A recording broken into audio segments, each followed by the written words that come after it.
right, next in line, we got a gentleman here from Hillsdale College, founder of WayFinder, Isaac Esterbrook. Where you at, Isaac? There you go. Come on up. Thank you.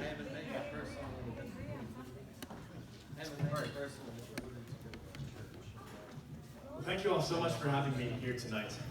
In particular, I want to thank Ken Coopmans and Josh Gritzmaker for organizing all of this and bringing me here.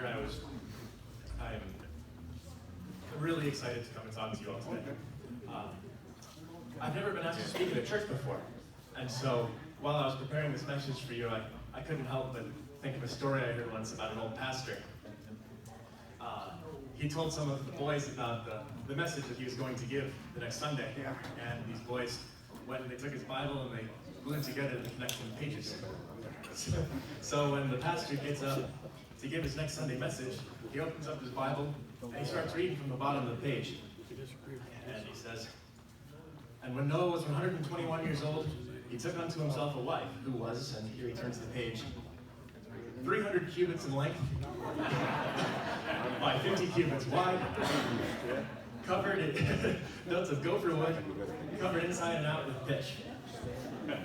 Now, the pastor turned back and forth in his Bible to try and figure out if he'd made some mistake. And as soon as he was sure he wasn't, or that he hadn't, he looked up at his congregation and he said, "Well, ladies and gentlemen, I must confess I've never come across this before in the scriptures. But I take it as evidence of that old assertion that we are fearfully and wonderfully made." I wanted to tell you guys that story. Well, one, because it's funny, but two, because it gets across the message I wanted to tell you guys tonight, which is that when you hear two different points in a story and you don't hear what happens in the middle, it's incredibly difficult to understand how you could have possibly got to that position. That's so much how I feel about my own life today. I consider myself so unbelievably blessed to be in the position I'm in, and I can tell you guys a little more about that in a minute. But when I was a child, we were worried about whether I'd ever be able to come and do something like this. When I was 3 years old, I was diagnosed with autism spectrum disorder, and I'm aware that that's something that touches many of the people in this room here personally. I had a variety I was totally socially inept. A lot of different lights and sounds were real problems for me, and I had a really violent and unpredictable temper that made it extremely difficult to organize anything, to make me part of my community, to bring me into a church, anything like that. When I was in the 4th grade, I was expelled from my public school for fear that I would be a danger to myself and my classmates. I was sent to a behavioral school that had just opened up in our town, and they were understaffed and just trying to get developed in this area. And I didn't have any neurotypical friends. I wasn't involved in any kind of outside organizations, any clubs, groups, churches, sports teams, anything like that. And I was very intellectually curious, and the teachers there just weren't sure how to handle that sort of curiosity, and it was difficult on my education. It was difficult on my family. I was it was pretty tough to put up with me in those years. I didn't see where my life was going. I didn't see much of the path forward, and it was a rough few years. But those few years did pass, and it came time for my parents to consider bringing me back into the school. And some of the other parents, in fear, they had heard the stories, the horror stories about who I was and what I represented, and some of those parents got together and they signed a petition that they presented to the school board in an attempt to bar me from ever returning to school. I did go back to school, luckily. I did go back to school, but that fear and that mistrust, I never knew about that petition until this year, actually. But I think that fear and mistrust never quite left.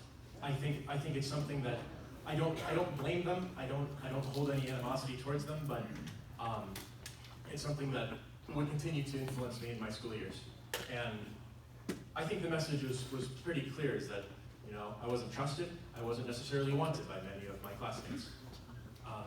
But I don't tell you all these things to ask for, you know, your sympathy or your pity, because I did have a few things. I had 2 parents who never gave up on me. I had 2 brothers who were an inspiration and competitors at times, as many of you with siblings will know. And I had 2 teachers who really saw a lot in me, and I had our one Lord, Jesus Christ, our Lord, who saved us, saved me. And through those things, their example, their inspiration, their teachings, and their constant support, I was inspired not only to try and clear the bar that had been set for me, but to try and excel those things in every dimension I can. And then here's the end of this, or here's this part of the story. And I can't understand what happened, but here I am at what I think is one of the finest colleges in this country. I've made the dean's list every year. I've got a wonderful network of friends in my church and my community, and I'm so blessed in that regard. And the reason I was brought, thank you. And the reason I was brought to you guys here today was to talk about my work with the Kehoe Family Initiative for Entrepreneurial Excellence. We're trying to build businesses that are bringing life and hope into our local communities. And despite everything I've experienced, I don't really feel qualified to talk to some of the challenges and the pains that many of you have probably experienced. I'm sure many of you are very closely connected. Josh was just telling me that 2 of his own children have autism himself, and I'm sure it's very difficult at times if you have someone like that in your life. When I was growing up, I only understood the challenge in my life and how hard my life was, but to have someone that you love so deeply struggle so much with sometimes even the most basic of things, it can seem like an endless uphill struggle and it just must take such a toll on everyone else. And to those of you here who have experience with that, I honor you all.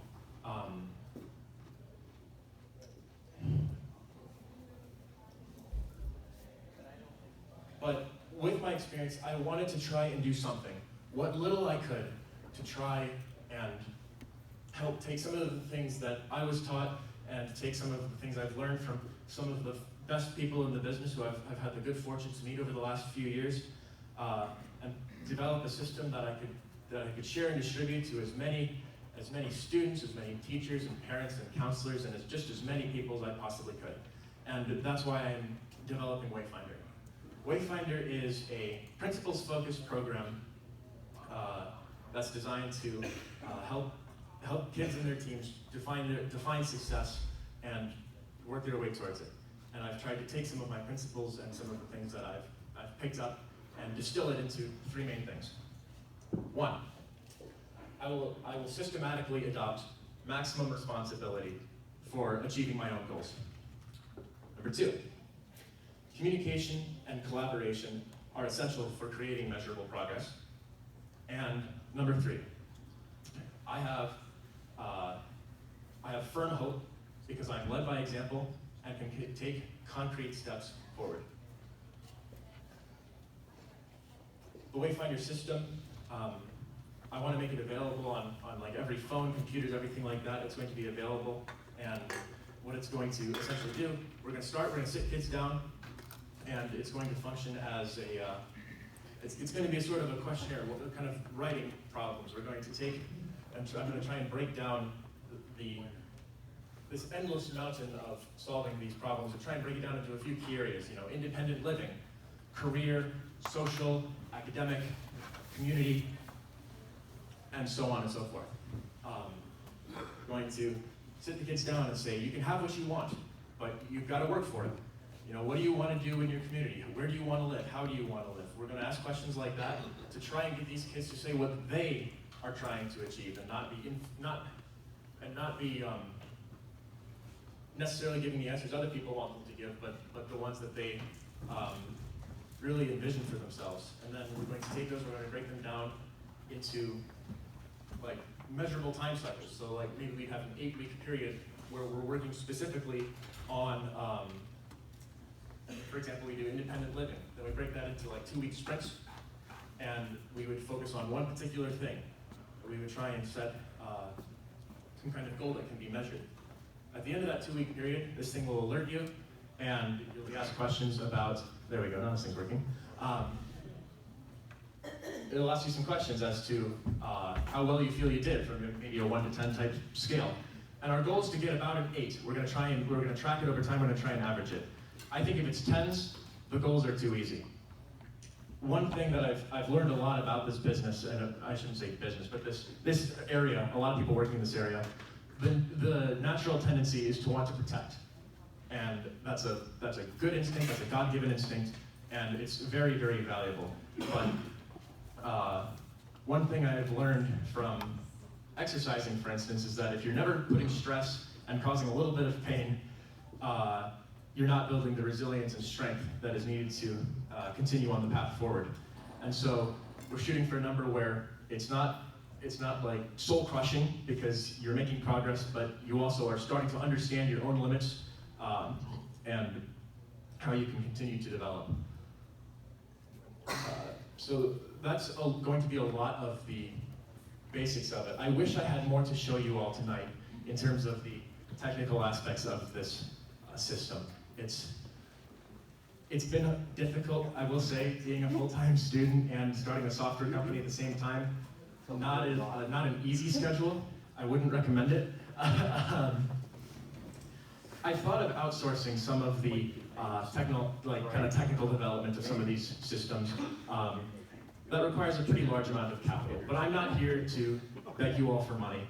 That's not at all what I would like to do. But if you would like to, if you'd like to keep up with what I'm up to, if you'd like to hear about future opportunities to possibly be involved to help shape the development of this thing, or perhaps to be an early user of this system, you or somebody you know, I have a mailing list if you'd like to sign up for that. If you go to tinyurl.com/Wayfinder updates, you can sign up for that.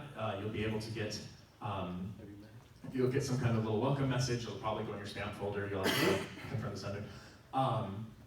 And I would love to have a conversation with all of you about what it is we're trying to do and see if I can't learn from Hillsdale County what its young people really, really need. Thank you all so much.